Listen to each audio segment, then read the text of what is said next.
Je voudrais dire que sur ce problème de la gare, j'ai été alertée par la CGT dès la fin de l'été. J'ai demandé immédiatement un rendez-vous à la SNCF. J'ai rencontré, lors d'un rendez-vous en mairie, le 5 novembre, des responsables de la SNCF PACA, qui m'ont confirmé l'intention qui est la leur de fermer le guichet de la Ragne et de le remplacer peut-être par un automate. Nous sommes, et je me plais à le répéter, dans la 4e ville du département qui jusqu'à présent a gardé ses services publics, qui tient à les garder, et nous ne pouvons accepter que notre gare perde son guichet, parce que perdre le guichet, c'est ne plus avoir d'activité à la gare, et c'est à terme ne plus avoir d'arrêt des trains dans notre gare.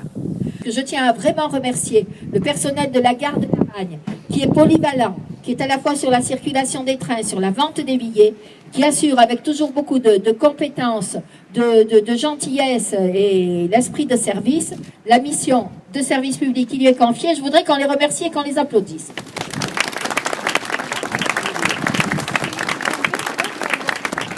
Alors ce projet de fermeture, pourquoi ? Parce qu'il n'y a plus assez d'activités commerciales, il n'y a plus assez de gens qui prennent les billets. Donc le chiffre d'affaires qui est de l'ordre de 150 000 € pour le guichet, pour la gare de la Ragne, sur la vente des billets, est en baisse. Je veux bien le reconnaître parce qu'un certain nombre de gens achètent les billets sur Internet. J'en tire une conclusion formelle, n'achetez plus un billet de train sur Internet. Venez tous les acheter à la gare. Voilà, cette mobilisation résulte de l'annonce faite par la SNCF de fermeture au 15 mars du guichet de la gare de la Ragne. Annonce que j'ai trouvée totalement inadmissible et pour laquelle j'ai saisi bien sûr toutes les autorités de la SNCF qui d'ailleurs me l'ont confirmé, ainsi que le conseil régional qui finance les trains express régionaux. Donc aujourd'hui nous sommes dans une mobilisation pour garder ce guichet qui est un service aux voyageurs, un véritable service au public et dont la disparition préfigurerait la fermeture de la gare de la Ragne à terme, en tout cas la suppression de l'arrêt des trains. Donc nous sommes extrêmement mobilisés, le conseil régional est saisi, le président Christian Estrosi a pris des engagements pendant la campagne. Nous entendons bien que ces engagements soient tenus et que dans le cadre des accords, des conventions entre la SNCF et le conseil régional qui la finance très largement, le guichet de la Ragne soit maintenu.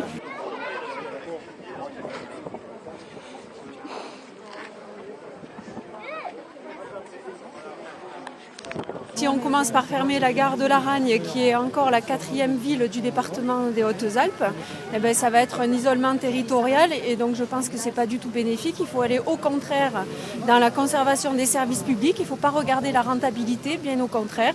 Il faut maintenir les services et développer justement des horaires qui conviennent mieux aux usagers pour éviter toutes ces fermetures et qui appauvrisseraient notre territoire, aussi bien pour les habitants que les entreprises et les étudiants. Nous sommes là, nous nous battons tous les jours pour essayer de maintenir les services publics dans nos villages, que ce soit la poste quand nous déménage, que ce soit bien sûr les gares, mais que ce soit également par exemple l'office des forêts, on a des bois domaniaux dans la Méouge, les gardes n'habitent plus ici.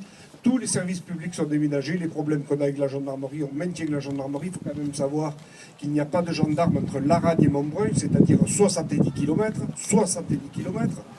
et on veut tout le temps nous déshabiller, et après on s'étonne qu'il y a de la concentration dans les villes, etc., etc. Donc pour moi c'est un problème plus large, le déménagement de la ruralité, toutes les conséquences que ça va avoir, entassement des gens dans les villes et je dirais désertification de nos campagnes, l'école également, l'école où on a des problèmes de maintenir les salles de classe chez nous. Donc voilà, je crois qu'il faut que vous soyez vigilants et que vous ayez bien à cœur de défendre tout le temps cette ruralité. Quand Henriette Martinez évoque avec pertinence le fait qu'on lui rétorque le fait qu'il y ait une diminution d'activité sur cette ligne des Alpes, ce n'est pas vous en tant qu'usager essentiellement particulier aujourd'hui, mais aussi usager économique, qui dirait le contraire que de constater que peut-être cette ligne est moins attractive que par le passé. Elle l'est moins parce que le service se dégrade, parce que vous avez régulièrement, notamment les fédérations d'usagers des transports ferroviaires, à vous battre pour expliquer et pour obtenir des explications de la part de la SNCF sur les retards, sur les dysfonctionnements, sur la locomotive qui ne fonctionne plus, sur le fait que des usagers sont arrêtés dans une gare qui n'était pas celle prévue au départ. Enfin, il suffit de regarder le chapelet des coupures de presse et simplement des interventions de nos parlementaires, que ce soit Madame la sénatrice, que je salue bien naturellement, elle est ici dans son pays, ou que ce soit nos parlementaires en particulier, Joël Giraud, c'est au quotidien. Que tous les maires, et pas simplement les maires qui sont sur la ligne de chemin de fer, mais tous les maires sont derrière vous dans cette cause.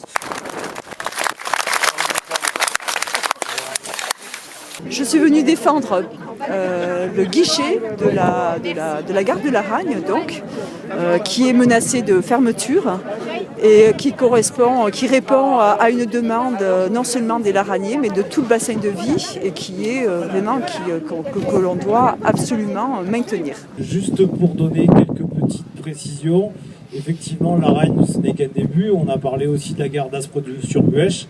Il faut avoir en tête qu'il y a d'autres attaques, la gare de Château-Arnoux-Saint-Auban, où il y a actuellement un guichet qui est ouvert de 5h à 21h, qui devrait passer à la journée. Donc là, encore une fois, c'est une réduction du service rendu à la population. On va avoir la même chose sur la gare de Veynes-d'Évoluy, avec un guichet ouvert de 5h à 22h30, qui risque effectivement aussi de passer à la journée. Donc là encore une fois une baisse de la qualité de service rendu aux usagers. Et encore en gare de Gap, la suppression d'une référence de vente, c'est-à-dire une diminution du nombre de guichets disponibles pour les voyageurs. Il fallait venir vis-à-vis de la manifestation qui est très importante pour le maintien du guichet à la gare de la Ragne, mais aussi ce sera dans d'autres gares aussi. Et ce qui est très important, surtout, c'est que nous puissions maintenir ce service public parce qu'il y aura de moins en moins de personnes qui viendront et à la fin du compte, on dira bon, c'est plus nécessaire et on fermera purement et simplement. Et ensuite, j'ai rajouté quelque chose qui est très important, c'est-à-dire que depuis le 1er janvier, à l'hôpital local qui était avant l'hôpital de référence pour le secteur pour recevoir non pas des malades très graves, mais de certains soins, eh bien, on vous expédie à Sisteron, vous attendez 5-6 heures et au bout des 5-6 heures, eh bien, on vous dit il n'y a pas de place à Sisteron, on vous envoie à Manosque ou des fois à Gap si il y a de la place.